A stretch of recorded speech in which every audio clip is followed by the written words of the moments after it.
Baik, selamat siang semua.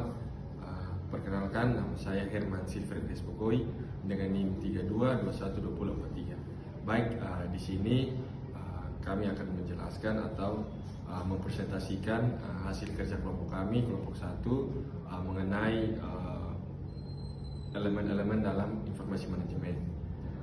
Dan saya sebagai pemateri 1, terima kasih.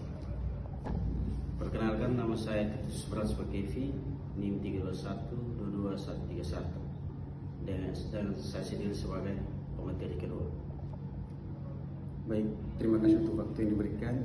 Saya atas nama Petrus Kansius Bulan Legur dengan NIM 321.3079 sebagai pemateri ketiga. Terima kasih. Baik, selanjutnya kita langsung masuk ke materinya. Di sini saya akan menjelaskan apa itu sistem informasi manajemen. Yang kita ketahui bahwa SIM atau sistem informasi manajemen itu merupakan salah satu komponen penting dalam organisasi modern yang fungsinya untuk mengumpulkan, mengelola, dan menyajikan informasi yang dibutuhkan oleh manajemen dalam pengambilan keputusan. Contohnya input itu seperti data penjualan harian, barang yang terjual, jumlah, harga, dan tanggal penjualan. Terus kemudian proses itu sistem yang mencatat setiap interaksi penjualan. Yang berikut ada sistem menghitung total penjualan harian, mingguan, atau bulanan. Terus output itu laporan penjualan harian, mingguan, atau bulanan. Terus yang kedua itu ada laporan stok barang atau jumlah barang yang tersedia. Oke, baik, selanjutnya di sini saya akan bahas materi yang kedua tentang elemen-elemen sistem informasi manajemen. Yang pertama itu ada input data. Terus yang kedua ada output informasi. Terus yang ketiga ada proses data. Yang keempat ada user atau pengguna. Terus ada penyimpanan data, dan terakhir ada teknologi informasi. Baik, di sini saya akan menjelaskan detail-detailnya. Baik, yang pertama di sini saya akan menjelaskan input data. Di sini saya langsung masuk ke contohnya.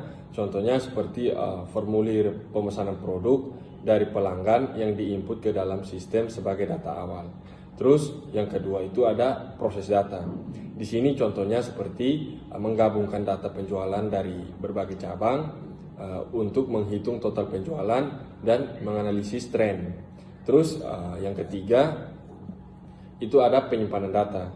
Di sini contohnya seperti menyimpan data pelanggan, data inventaris, dan data transaksi dalam database perusahaan. Terus yang keempat ada output.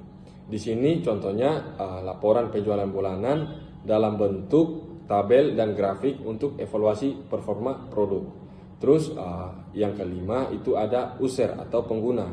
Di sini contohnya user itu seperti manajer pemasaran yang menggunakan laporan penjualan untuk merancang strategi promosi. Terus yang keenam ada teknologi informasi. Di sini contohnya seperti pengguna software atau enterprise resource planning untuk integrasi data perusahaan. Baik, selanjutnya saya akan menjelaskan elemen-elemen sistem informasi manajemen. Itu yang pertama mengenai kontrol pengendalian. Yang kedua prosedur atau SOP, Standard Operating Procedure. Dan yang ketiga feedback atau umpan balik. Baik, yang pertama itu mengenai kontrol. Pengendalian diperlukan untuk memastikan bahwa sistem informasi berjalan sesuai dengan tujuan organisasi. Ini termasuk mekanisme audit, keamanan data, serta kebijakan dan prosedur operasional. Contohnya itu ada input data, proses data, penyimpanan data, output informasi, prosedur, dan yang terakhir itu user dan teknologi. Baik, yang kedua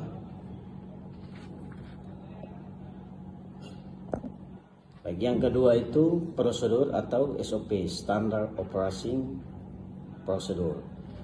Prosedur adalah tata cara atau aturan yang harus diikuti dalam pengumpulan, pengelolaan, penyimpanan, dan penyajian informasi. Prosedur ini menjamin sistem berjalan sesuai standar, aman, dan efisien. Contohnya seperti penginputan data, transaksi, penjualan yang harus dilakukan oleh bagian kasir. Yang terakhir yaitu feedback atau umpan balik. Feedback kemungkinan pengguna mengevaluasi hasil keluaran informasi dan menggunakannya untuk memperbaiki atau mengadaptasi proses berikutnya. Umpan balik ini sangat penting dalam menjaga kualitas dan efektivitas sistem informasi. Baik, selanjutnya saya akan menjelaskan peran setiap elemen dalam mendukung sistem informasi manajemen. Itu terdiri dari 4 bagian, yaitu yang pertama orang, prosedur, perangkat keras, dan perangkat lunak. Ya, yang pertama orang.